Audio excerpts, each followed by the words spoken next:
ओम नमो भगवते वासुकी नाथाय नमः। ओम शेष नागाय नमः। आप सभी श्रोताओं को नाग पंचमी पर्व की हार्दिक शुभकामनाएं।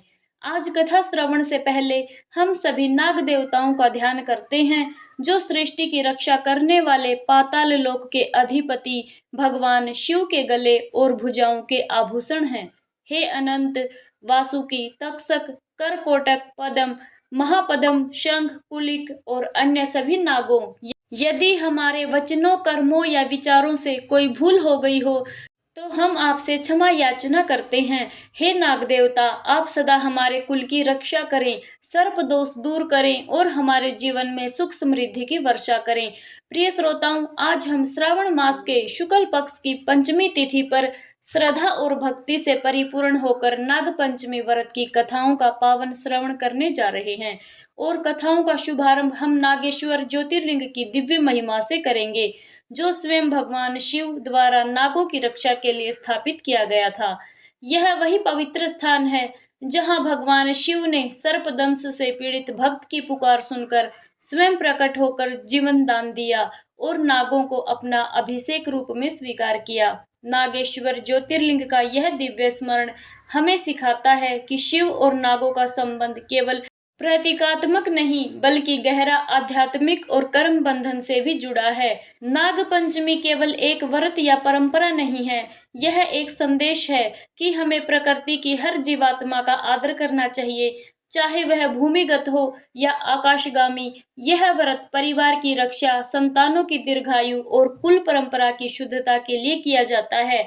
यह व्रत हमें यह भी सिखाता है कि अहंकार, हिंसा और अपवित्र जीवन शैली सर्प दोष का कारण भी बन सकती है, जिसे श्रद्धा, क्षमा और सेवा से ही शांत किया जा सकता है। पौराणिक कथा के अनुसार दारुका नाम की एक प्रसिद्ध राक्षसी थी, जो देवी पार्वती जी से वरदान प्राप्त कर अहंकार में चूर रहती थी। उसका पति दारुक महान बलशाली राक्षस था। उसने बहुत से राक्षसों को अपने साथ लेकर समाज में आतंक फैलाया हुआ था। वह यज्ञ, हवन आदि शुभ कर्मों को नष्ट करता, संत महात्माओं का संहार किया करता। वह प्रसिद्ध धर्मनाशक राक्षस था। पश्चिमी समुद्र के किनारे सभी प्रकार की संपदाओं से भरपूर 16 योजन विस्तार पर उसका एक वन था, जिसमें वह निवास करता था। दारुका जहां भी जाती थी, वृक्षों और विविध उपकरणों से सुसज्जित वह वन भूमि अपने विलास के लिए साथ साथ ले जाती। महादेवी पार्वती ने उस वन की देखभाल का दायित्व दारुका को ही सौंपा था, जो कि उनके वरदान के प्रभाव से उसके पास ही रहता था। उससे पीड़ित आम जनता ने एक बार महर्षि औरव के पास जाकर अपना कष्ट सुनाया।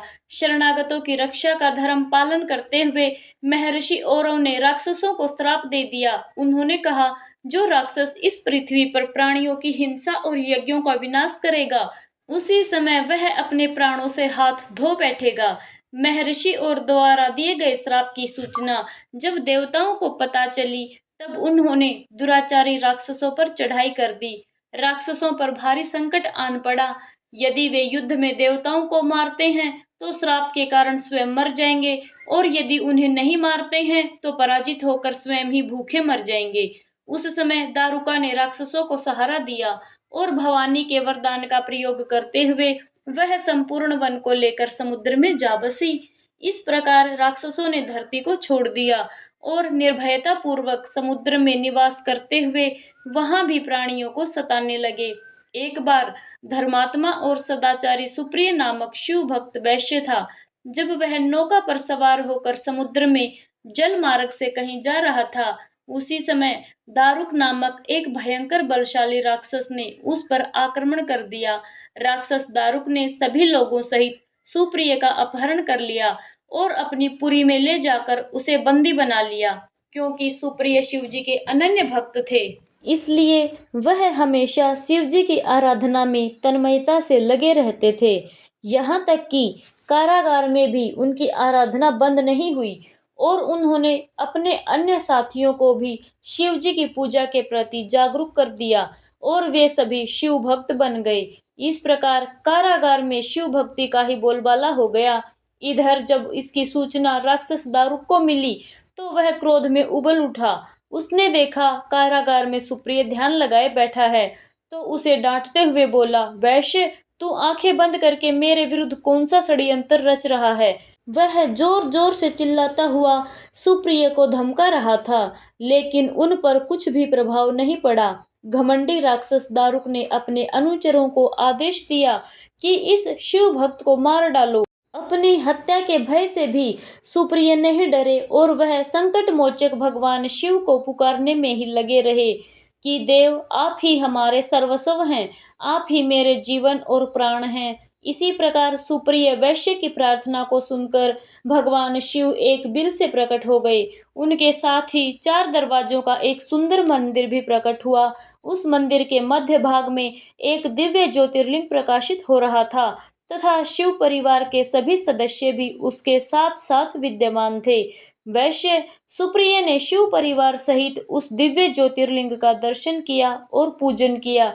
सुप्रिय के पूजन से प्रसन्न भगवान शिव ने स्वयं पाशुपता लेकर प्रमुख राक्षसों को और उनके अनुचरों को तथा उनके सारे संसाधनों को, अस्त्र शस्त्रों को नष्ट कर दिया।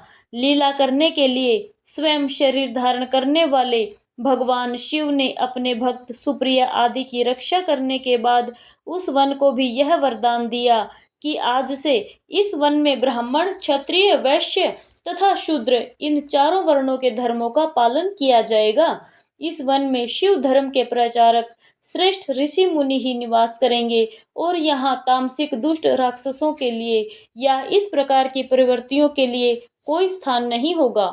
राक्षसों पर आए इस भारी संकट को देखकर राक्षसी दारुका ने दीन भाव से देवी पार्वती की स्तुति की। उसकी प्रार्थना से प्रसन्न होकर माता पार्वती ने पूछा, मैं तेरा कौन सा प्रिय कार्य करूं? तब दारुका ने कहा, माँ, आप मेरे कुल की रक्षा करें।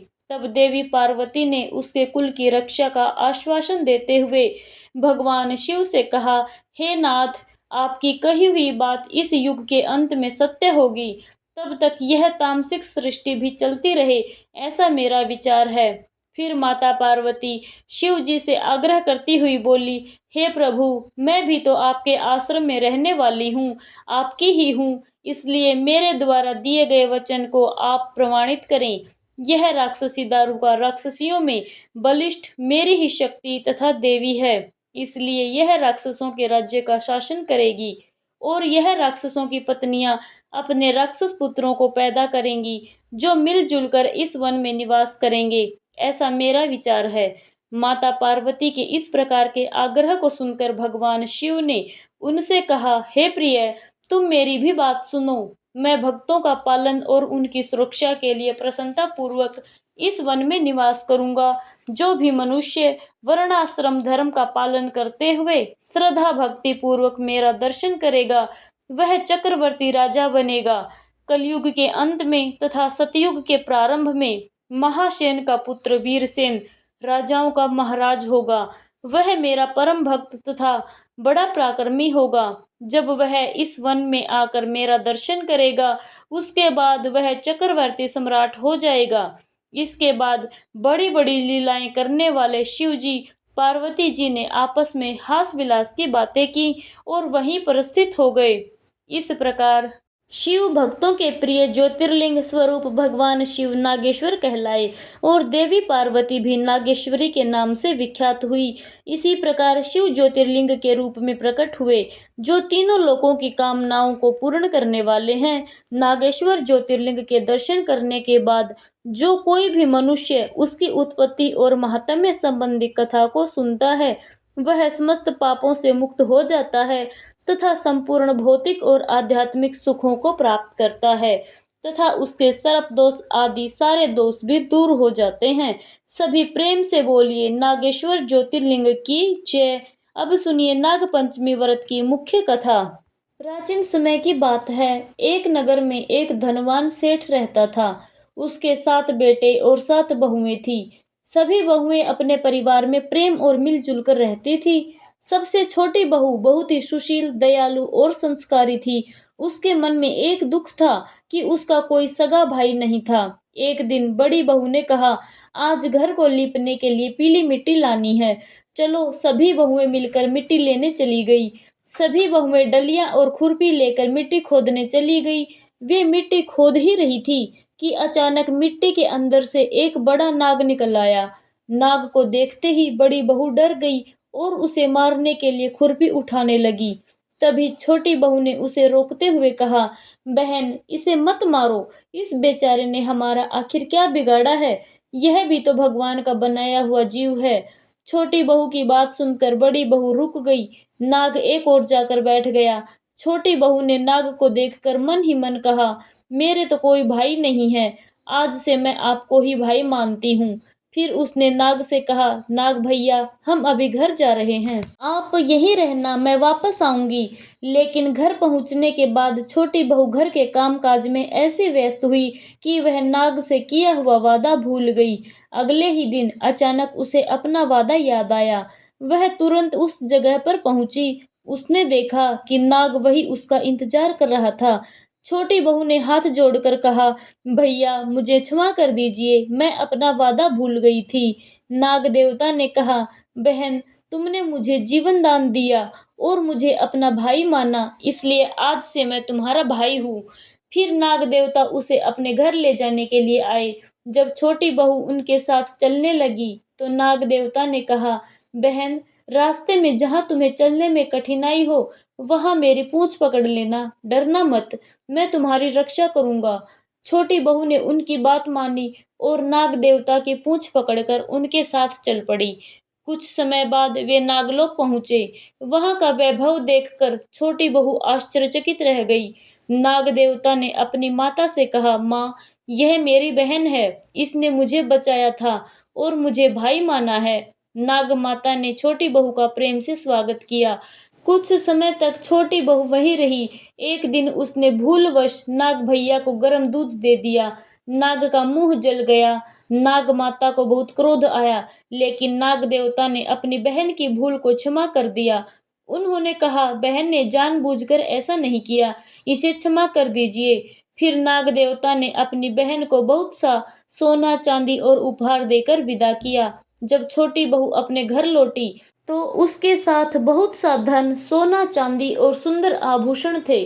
छोटी बहू को इतना धन संपत्ति मिला देखकर घर की बड़ी बहुएं आश्चर्यचकित रह गई, लेकिन सबसे बड़ी बहू के मन में प्रसन्नता के बजाय ईर्ष्या पैदा हो गई। वह मन ही मन सोचने लगी, आखिर छोटी बहू के पास इतना धन कहाँ से आया? इसका भाई तो बहुत धनवान है।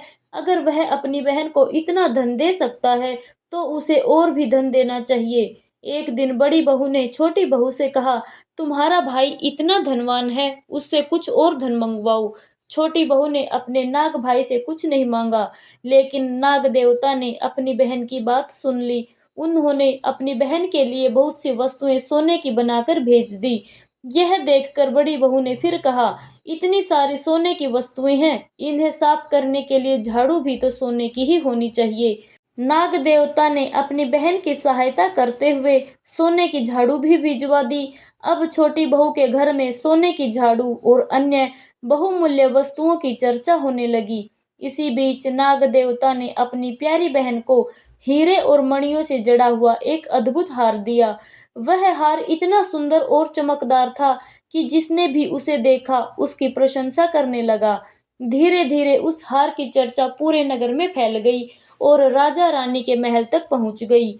जब रानी ने उस अद्भुत हार के बारे में सुना तो उसने राजा से कहा, महाराज, मैंने सुना है कि सेठ की छोटी बहू के पास बहुत सुंदर हीरे मणियों का हार है। मैं उस हार को देखना चाहती हूँ।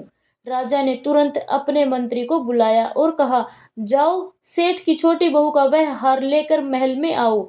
मंत्री सेठ के घर पहुंचा और राजा का आदेश सुनाया। सेठ जी राजा के आदेश को टाल नहीं सके। उन्होंने डरते हुए छोटी बहू से कहा, बहू, महारानी तुम्हारा हार देखना चाहती हैं, हार दे दो। छोटी बहू को बहुत दुख हुआ क्योंकि वह हार उसके नाग भाई का दिया हुआ उपहार था। उसने मन ही मन अपने नाग भाई को याद किया और प्रार्थना की, भैया, रानी ने मेरा हार मंगवा लिया है, कृपया करके मेरी लाज रखना। नाग देवता ने अपनी बहन की प्रार्थना सुन ली। जब रानी ने वह हार अपने गले में पहनने की कोशिश की तो अद्भुत चमत्कार हुआ। हीरे मणियों का वह हार सर्प के रूप में दिखाई देने लगा। रानी डरकर घबरा गई और हार उतारने लगी। राजा को यह देखकर बड़ा आश्चर्य हुआ। उन्होंने तुरंत छोटी बहू को महल में बुलवाया। राजा ने पूछा, छोटी बहू, यह क्या रहस्य है? तुम्हारा हार रानी के गले में सर्प कैसे बन गया? छोटी बहू ने हाथ जोड़कर विनम्रता से कहा, महाराज, इसमें मेरा कोई जादू नहीं है। यह मेरे नाग भाई का दिया हुआ हार है। यह मेरे गले में हीरे मणियों का रहता है, लेकिन किसी दूसरे के गले में जाते ही सर्प का रूप धारण कर लेता है। राजा ने कहा, यदि ऐसा है तो तुम इसे अपने गले में पहनकर दिखाओ। छोटी बहू ने श्रद्धा से अपने नाग भाई को याद किया और हार अपने गले में डाल लिया, और जैसे ही हार उसके गले में पड़ा, वह फिर से हीरे मणियों का सुंदर हार बन गया। यह देखकर राजा रानी भी आश्चर्यचकित रह गए। राजा को समझ आ गया कि छोटी बहू निर्दोष है और उसके नाग भाई ने उसकी रक्षा की है। राजा ने छोटी बहू की सच्चाई और उसके भाई के चमत्कार को देखकर उसकी बहुत प्रशंसा की। बोलिए नाग देवता महाराज की जय। मान्यता है कि उसी दिन से नाग पंचमी का यह त्योहार मनाया जाने लगा और स्त्रियां इस दिन सर्प को भाई मानकर उसकी पूजा करती हैं। हमारे पुराणों में भी बताया गया है, त्याग ही जीवन का सच्चा अर्थ है। किसी को भी बिना कष्ट दिए जीवन जीने की कोशिश ही जीने का सच्चा तरीका है, और सिर्फ अपने स्वार्थ को पूरा करने के लिए कोई भी काम किया जाए, चाहे वह जप, यज्ञ, तपस्या, दान या फिर पुण्य की लालसा ही क्यों ना हो, यह सभी पाप की श्रेणी में आते हैं। यही पाप कर्म के बंधन में बांधते हैं। दूसरी कथा के अनुसार प्राचीन समय की बात है। हस्तिनापुर के राजा थे राजा परीक्षित। वे पांडवों के वंशज और अभिमन्यु तथा उत्तरा के पुत्र थे। जब राजा परीक्षित अपनी माता उत्तरा के गर्भ में थे, तब अश्वत्थामा ने पांडव वंश को समाप्त करने के लिए ब्रह्मास्त्र चलाया था। उस समय भगवान श्री कृष्ण ने गर्भ में पल रहे परीक्षित की रक्षा की थी। इसी कारण राजा परीक्षित बचपन से ही भगवान श्री कृष्ण के परम भक्त थे। समय बीतता गया और राजा परीक्षित बड़े होकर हस्तिनापुर के राजा बने। वे बहुत न्यायप्रिय और धर्मपरायण राजा थे। उनके राज्य में सारी प्रजा सुखी थी। एक दिन राजा परीक्षित शिकार के लिए वन में गए। काफी देर तक शिकार करने के कारण उन्हें बहुत थकान और प्यास लग गई। उसी वन में उन्हें शमीक नाम के एक ऋषि का आश्रम दिखाई दिया। राजा परीक्षित आश्रम में पहुंचे और ऋषि से पानी मांगा, लेकिन ऋषि उस समय गहरे ध्यान में बैठे थे। उन्हें राजा के आने और पानी मांगने का पता ही नहीं चला। राजा परीक्षित ने कई बार उन्हें पुकारा, लेकिन ऋषि ने कोई उत्तर नहीं दिया। राजा को बड़ा बुरा लगा। उनके मन में क्रोध उत्पन्न हो गया। वहीं पास में उन्हें एक मरा हुआ सांप दिखाई दिया। क्रोध में आकर राजा परीक्षित ने उस सांप को धनुष की नोक से उठाकर ऋषि के गले में डाल दिया और वहां से चले गए। लेकिन बाद में उन्हें अपनी गलती का एहसास हुआ। उधर ऋषि शमीक के पुत्र श्रृंगी ऋषि को जब यह बात पता चली तो उन्हें बड़ा क्रोध आया, जिन्होंने राजा परीक्षित को श्राप दे दिया, जिस राजा ने मेरे पिता का अपमान किया है, उसकी 7वें दिन तक्षक नाग के डसने से मृत्यु होगी। जब ऋषि शमीक को अपने पुत्र द्वारा दिए गए श्राप का पता चला तो उन्हें बड़ा दुख हुआ। उन्होंने कहा, राजा परीक्षित से भूल हो गई है, लेकिन उन्हें ऐसा कठोर श्राप नहीं देना चाहिए था। जब राजा परीक्षित को अपने श्राप का पता चला तो उन्होंने उसे स्वीकार कर लिया। उन्होंने सोचा, अब मेरे पास केवल 7 दिन हैं। मुझे इन 7 दिनों का उपयोग भगवान की भक्ति में ही करना चाहिए।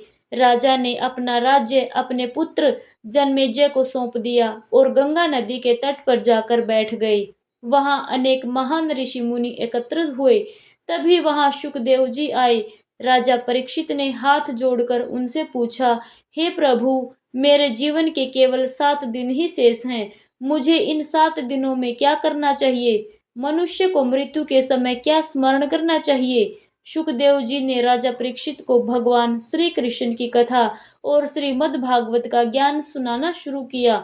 7 दिनों तक राजा परीक्षित पूरी श्रद्धा से भगवान की कथा सुनते रहे। शुकदेव जी ने उन्हें भगवान की भक्ति, धर्म, ज्ञान और श्री कृष्ण की लीलाओं का वर्णन सुनाया। कथा सुनते सुनते राजा परीक्षित का शरीर छूट गया, लेकिन कथा के अनुसार उन्होंने भगवान का स्मरण करते हुए अपना जीवन पूर्ण किया। इसी प्रकार राजा परीक्षित ने अपने जीवन के अंतिम 7 दिनों को भगवान की भक्ति और श्रीमद् भागवत कथा में लगा दिया। इस कथा से हमें यही सीख मिलती है कि जीवन कितना भी लंबा क्यों ना हो, अंत समय में भगवान का स्मरण ही सबसे बड़ा सहारा है। और यदि हमसे कोई गलती हो जाए तो उसे स्वीकार करके सही मार्ग पर लौटना चाहिए। बोलिए श्रीमद् भागवत भगवान की जय, राजा परीक्षित की जय, सुखदेव जी महाराज की जय, नाग देवता की जय।